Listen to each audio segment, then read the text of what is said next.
What's up, guys? Today we are talking about stress. What stress does to us sexually, how it can affect our bodies and our mindset. So, two questions that I asked was, do you think stress and love affects your sexual response or your sexual pleasure? And do you listen to your body when it's trying to send you signals that you are stressing out? So I'm gonna go into what she says. The stress response cycle is fight, flight, or freeze, and freeze. Stressors are things that activate the stress response, such as bills, family, work, fretting about sex life. Those are stressors. Stress is the system of changes activated in our brain and our body in response to those stressors. Stress is taught as the fight or flight response. Its full description is known as fight, flight, or freeze. What happens when we perceive a threat in the environment?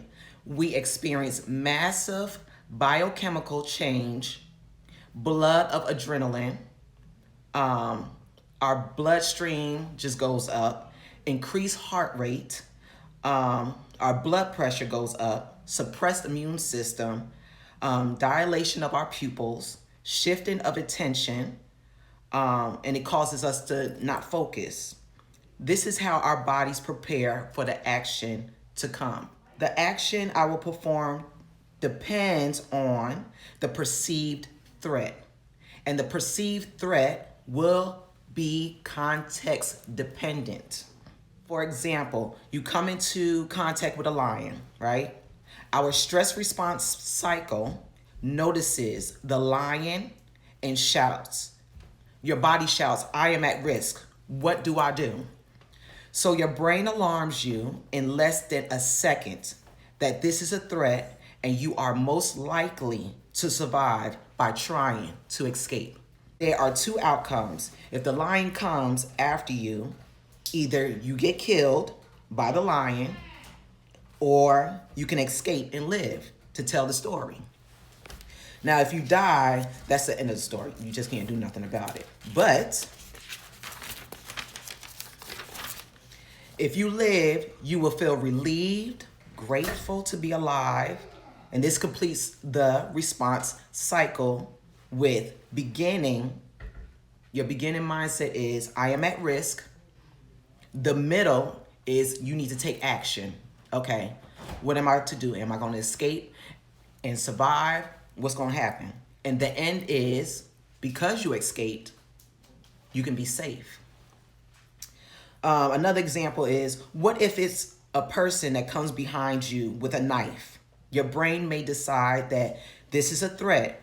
You can best survive by conquering. Again, you can fight and die, or you can fight and live. Either way, you complete the stress response cycle by engaging in a behavior that eliminates the stressors and the stress.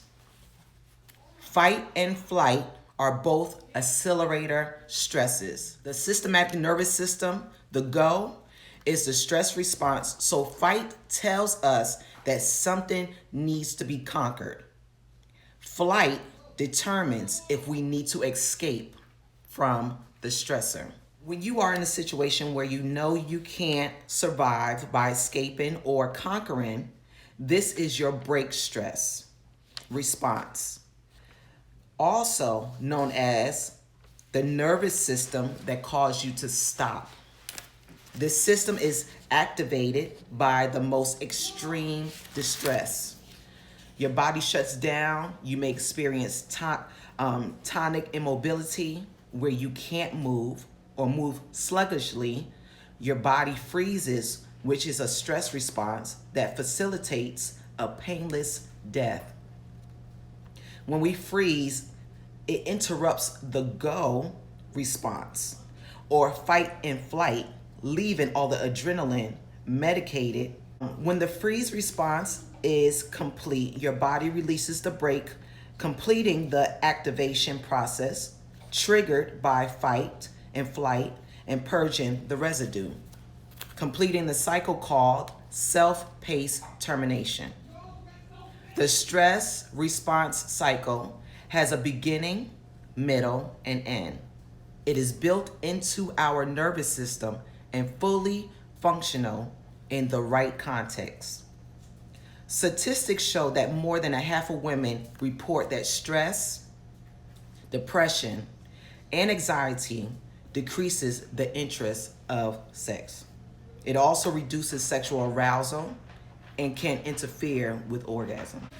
Chronic stress disrupts and suppresses the menstrual cycle, decreases fertility, lactation, and increases miscarriages, as well as reduces genital responses and increasing both distractibility and pain. No one knows how the hormones and the neurochemical of stress interacts with the hormones and neurochemicals of sexual response to suppress or stimulate sexual behavior. Scientists do know is stressed out humans more readily interpret all stimuli as threats.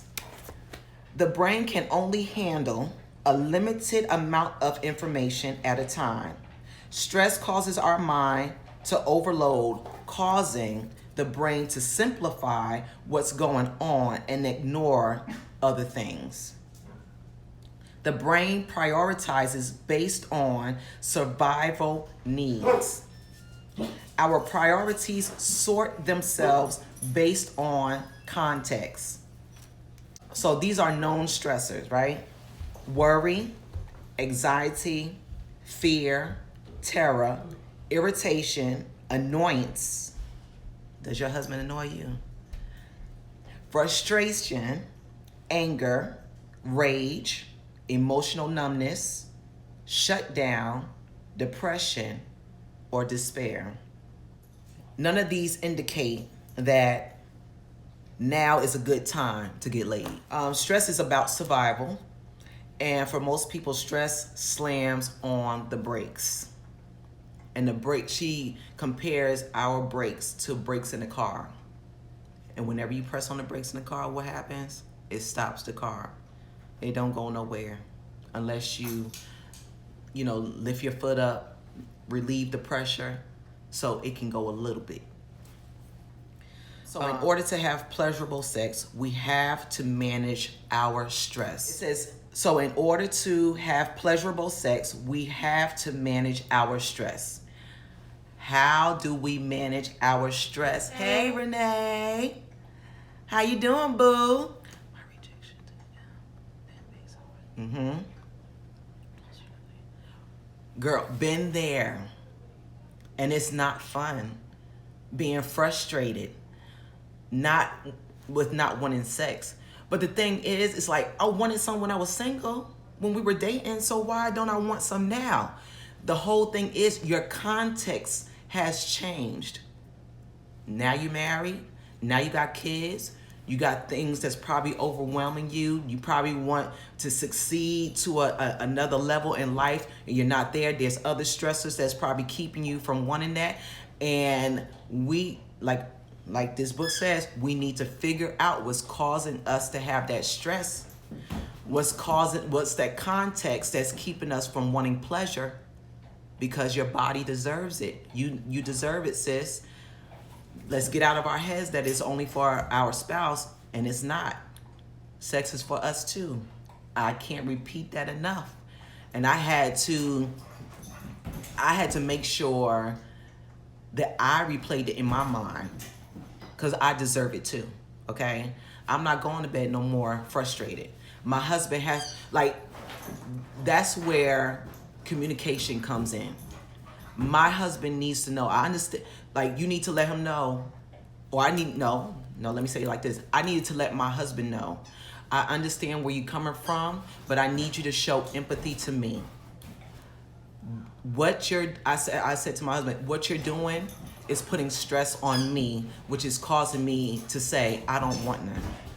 It's causing me not to desire you.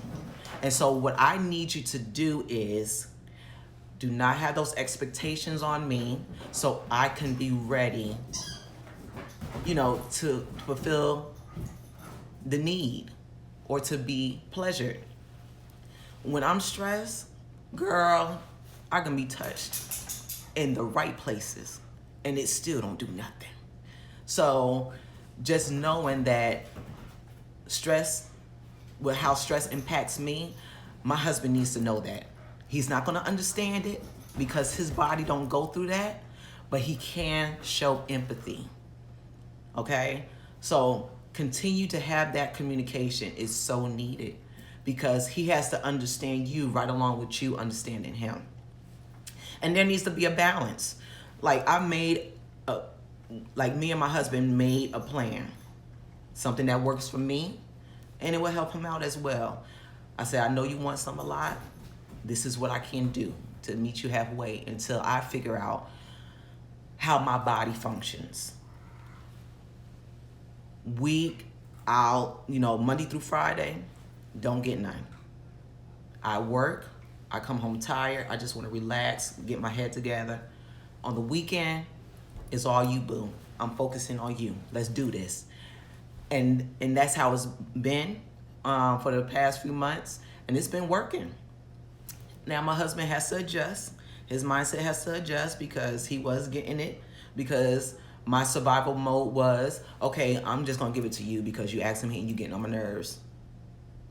And you still expecting me to get some more than, I would like to, okay? I'm a one-time person. I don't need it 3 times a day. Now, if my body is like, okay, let's do it again. Okay, I'm a listen to my body. But other than that, no, one time and I'm good. So I'm learning. Let's learn together, okay? It says the cycle required that instead of hitting the brake on your stress, we gently remove our feet from both the accelerator and the brake and allow ourselves to coast to a stop.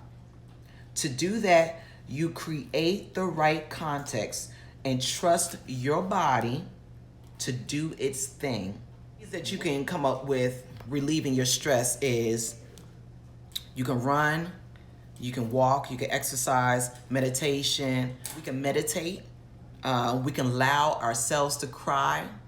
Journaling, art, self-care, going to get your nails done, going to get pampered, going to get a massage. It says while you're figuring out what strategies work for you, pay attention to your patterns that causes you to press on the brakes. Identify the places and people who create space for you to be free to express your feelings, to be free to be emotional without judgment or without knowing that somebody's gonna freak out. Beyond the day-to-day stressors of life are deep wounds that life inflicts and sometimes does not provide opportunities to heal. End of my video. I hope you have enjoyed. I hope you received the information and that you are able to put it to practice. Don't let stress keep you from enjoying your spouse. See you next Sunday at 8 o'clock. Love you guys. Thank you for tuning in. Peace.